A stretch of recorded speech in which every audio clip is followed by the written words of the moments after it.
মুসলমান, শুধু তাই নয়, আমার আল্লাহ তাআলা এই পৃথিবীর জমিনে বাবা আদম থেকে নিয়ে কিয়ামত পর্যন্ত কত মানুষ আল্লাহ বানাইবেন।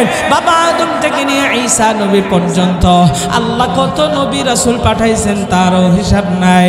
ও দুনিয়ার মানুষ, আমার আল্লাহ তাআলা চাইলে আপনাকে আমাকে কিন্তু পারতেন আদম নবীর উম্মত বানাইতে, নূহ নবীর উম্মত বানাইতে, ঈসা নবীর উম্মত বানাইতে। আমার আল্লাহর কাছে একবারের জন্য বলি নাই আপনি আখিরি নবীর উম্মত বানাইয়েন। আমার আল্লাহ ইহসান করিয়া দয়া কইরা ভালোবাসা আপনারে আমারে এমন এক নবীর উম্মত বানাইছেন যেই নবীর আগে অন্য কোন নবী জান্নাতে যেতে পারবে না। আমার মায়ের নবী দয়ার নবী জানায়া দেয় আমি মুহাম্মাদুর রাসূলুল্লাহ সাল্লাল্লাহু আলাইহি ওয়াসাল্লাম আগে জান্নাতে প্রবেশ করব, এরপরে অন্যান্য নবীরা প্রবেশ করবেন। এরপরে আল্লাহর নবী জানায়া দেয় আমার উম্মতেরা জান্নাতে প্রবেশ করার পর অন্য নবী উম্মতেরা জান্নাতে প্রবেশ করবে। আল্লাহ তাআলা আমাকে আপনাকে এমন এক দামি নবীর উম্মত বানাইছেন যেই নবীর উম্মতকে আমার আল্লাহ তাআলা এত মর্যাদা দিয়েছেন যে আমাদের আগে অন্য কোন নবীর উম্মতেরা জান্নাতেও যাইতে পারবে না। জোরে কন্না সুবহানাল্লাহ।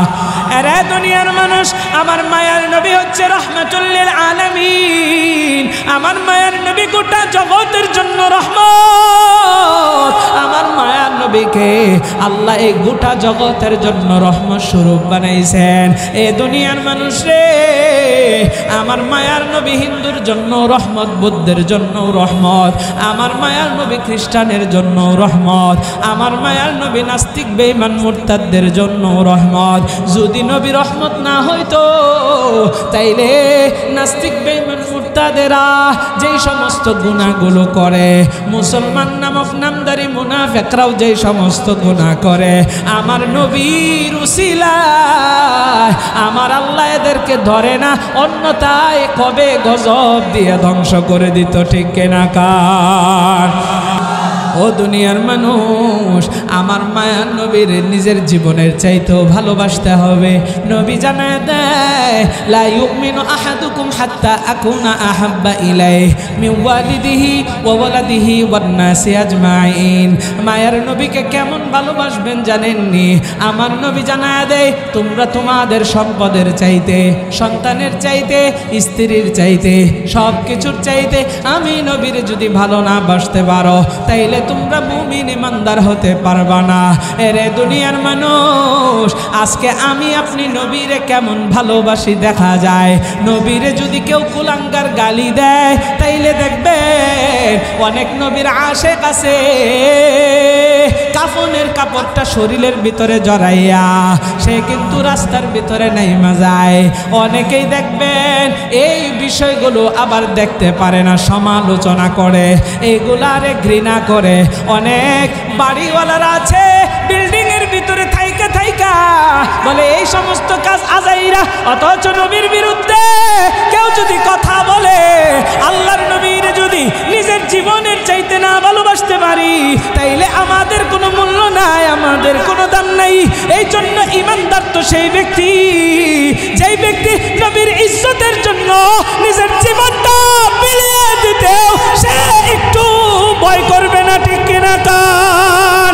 ও দুনিয়ার মানুষ রে, আমার মায়ার নবীরে কেউ যদি গালি দেয়, কোরআনের বিরুদ্ধাচরণ যদি কেউ করে, তাইলে আমার শরীরের ভিতরে যতক্ষণ পর্যন্ত এক ফোঁটা রক্ত থাকবে, বিন্দু পরিমাণে রক্ত থাকবে, নবীর জন্য যদি প্রয়োজন হয় রাস্তায় নামতে পারি, নবীর জন্য যদি প্রয়োজন হয় নিজের ঘাম জড়াইতে পারি, নবীর জন্য যদি প্রয়োজন হয় তাইলে নিজের জীবনটাও অকাতরে বিলিয়ে দেওয়ার জন্য কারা কারা প্রস্তুত আছি? দুইটা হাত তুলে আল্লাহরে দেখায় দে।